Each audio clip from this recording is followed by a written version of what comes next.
Lasan'ny Senegaly ny laharana fahatelo mitranona 420 nisaraka ady sahala raisy Soudan sy Senegaly tamin'ny lalao ny adinany ho laharana fahatelo amin'ny tranona 420 niditra tamin'ny tirobiny roa tonta ka teo no naharesiny Soudan rehefa tsy natafiditra dakaroa efatra noho ny roa no niafarany ity lalao ity.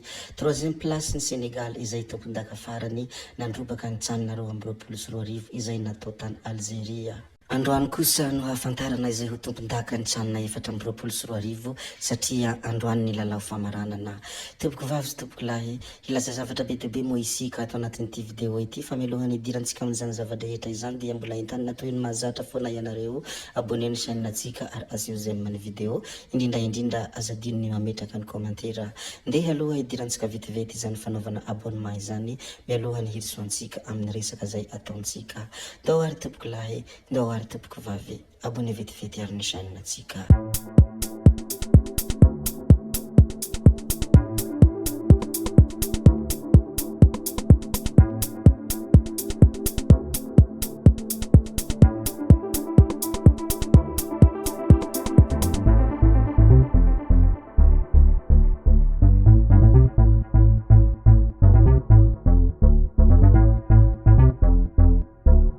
Resadresaka ny zava-misy any ivelany moa isika tany Indonezia no nisehoany ity tranga anankiray ity. Raikitra nirotaka taorian'ny fiparitahan'ny horonan-tsary izay mampiseho fa fiaran'ny mpitandro ny filaminana no nandona ka nafaty mpitondra taxi moto ny andro ny alakamisy lasa teo. Polisy miisa 7 voarohoroho tamin'ny ilay loza no efa voasambotra sy anaovana fanadihadiana saingy mbola tsy fantatra lohatreto ilay namily fiara ka navandoza. Izany moa ny zava-nisy sy ny zava-niseho tany Indonezia ny andro ny alakamisy misy lasa teo raikitra nirotaka. Rehefa valazantsika moa ny mikasika an'izay dia andeha risika ilazany zavatra hafa indray. Ity manaraka izay ho resantsika ity indray dia resaka haitrano izay niseho tany Toliara. Nisy haitrano tao amin'ny bazarbe Toliara ny andro omaly. Trano lehibe iray nahitana efitra maro no lasibatra tamin'ny andro ny omaly ary nahina saika hihitatra amin'ny trano hafa ity haitrano ity tamin'ny andro izay niseho any. Tsy naharaka ny mpamonjy vona tamin'ny famonoana afo tamin'ny fotoana nisehoany ity haitrano ity izay teny Toliara.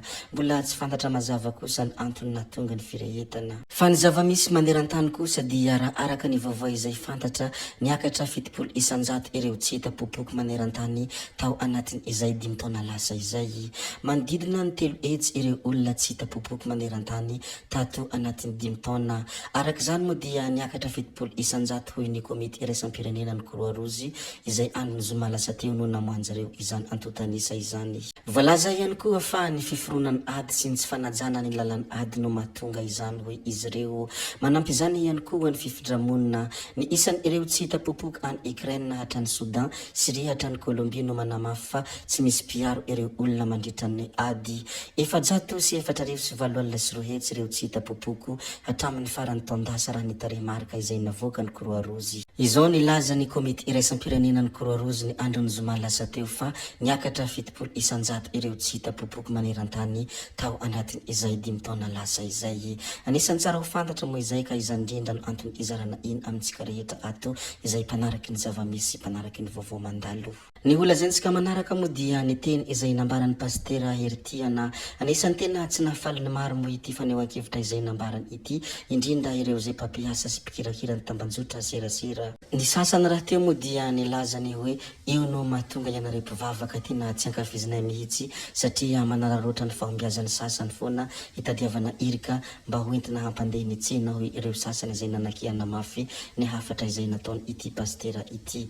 Nilaza ny vavaka sy nitsodran'ny Barea moa ny pastera Hertina. Araka izay efa nolazaintsika teo sy nozaraintsika teo moa dia nilaza fa ny vavaka sy nitsodran'ny Barea sy ny Kotsiroro ny pastera Hertiana izay avy amin'ny fiangonana vahaon'ny oloko ny androany tery amin'ny fioanambeny ity fiangonana ity izay teny amin'ny Coliseum Antsonjombe. Raha tena tsy sakazan'ny mpandresy ianareo hoy ireo olo sasany izay naneho ny hevitra dia vavaha ireo mpangataka eny amoron-dalana, vavaha ihany koa ny firenena mba handroso hoe izy ireo mba tsy hoe sy ny mpangataka sy ny sisa izay tsara hovatanisa fa tsy olona efa mamiratra no mody vavahana mba hilazana fa hoe ianareo no natonga izao fandresena izao hoe ry sasany izay naneo ny heviny. Rehefa avy niresadresaka ny mikasika aniny pastera ny vahony oloko iny moa isika Andriamatoa Hertina nde ary isika ilaza ny mikasika ny prime ministre lehibe ny gouvernemanta Andriamatoa Antsaiko Christian nanao ny fanambarana ny primature fatsy eto Antananarivo ny zanaky ny prime ministre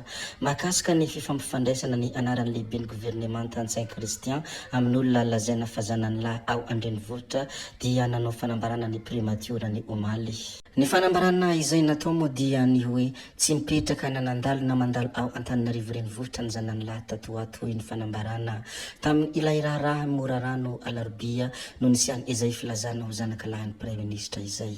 Miresadresaka mikasika an'ity Andriamatoa prime ministre lehibe ny gouvernemanta ity moa isika dia tsaroana foana ny famakifakana izay nataony pejy anankiray izay mitondra anarana hoe roatelo.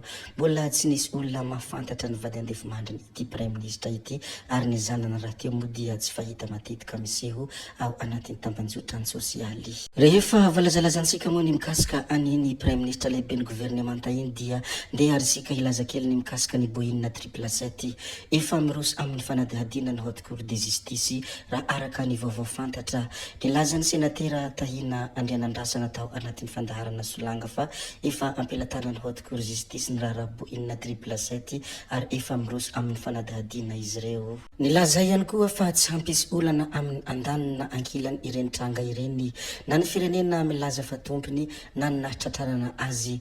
Nilaza izy fa olona manana egitrehitra ny hampitikizo ny firenena no nanao ireny.